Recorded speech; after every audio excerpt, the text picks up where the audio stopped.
expected. That's where freshfoods.com comes in.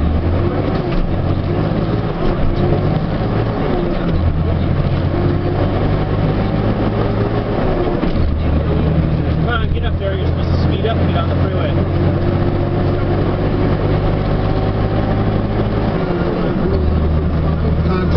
CNN on Sirius XM 150. More music, inventory. Ex-guest was running away from his identity, running away from his sexuality, running away from his family name. But that was then, and this is now. Meet Randy Roberts Potts, the grandson of one of the nation's most popular televangelists, the late Oral Roberts, the gay grandson of Oral Roberts. Potts just opened up the Details magazine, a fascinating look at his life, both then and now. He joins me now from Dallas to talk about this. Randy, thank you so much for being here. Nice to have you on the show.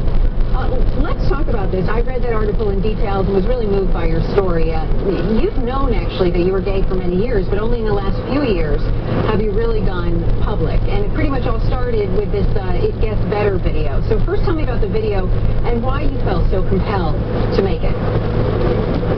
Yeah, well, about a year and a half ago, there were a lot of news reports about young gay kids killing themselves, and it really started to weigh me down. And in response to that, Dan Savage started the It Gets Better project. And watching those videos, I think I cried through the first 10 or 20 of them. I just was bawling my eyes out. And I kept thinking, you know, what if I had seen one of these when I was a teenager, or what if my uncle had seen one of these? And so I felt like it was time to come out of the closet, not just as a gay man, but as a member of the Roberts family, and subsequently made an It Gets Better video dedicated to my uncle, who was also gay, but who killed himself when he was in his late 30s.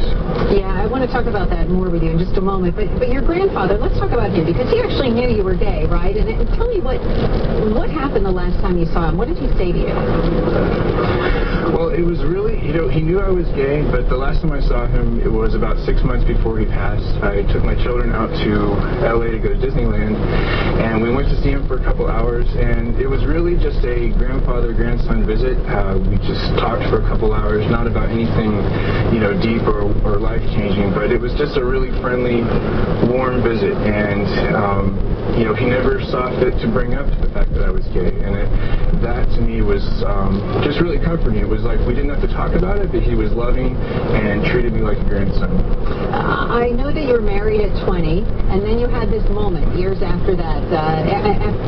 You were married still, and you had 3 children, and you had this moment in the kitchen where you finally said it out loud. What was that moment like?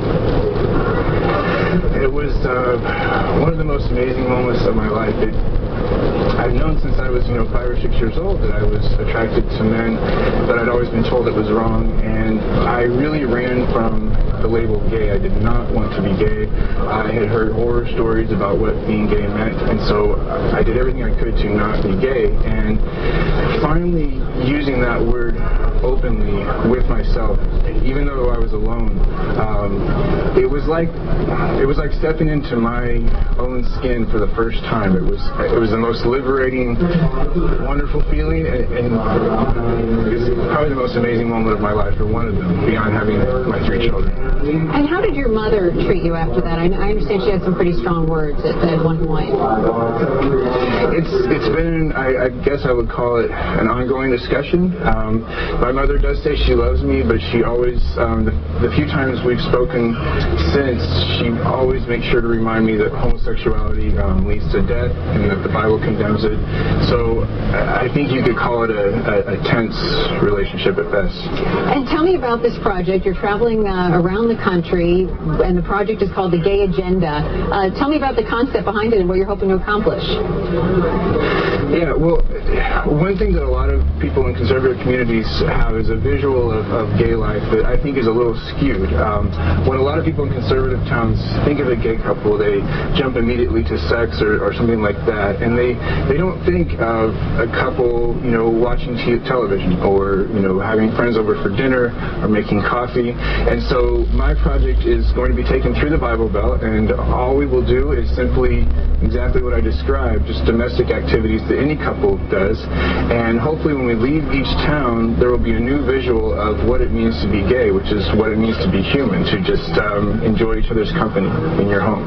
And with the gay agenda, are you in a way trying to undo your grandfather's agenda of some sort? I think, there are wonderful things he did. He actually, he doesn't get a lot of credit for this, but he was a leader in civil rights.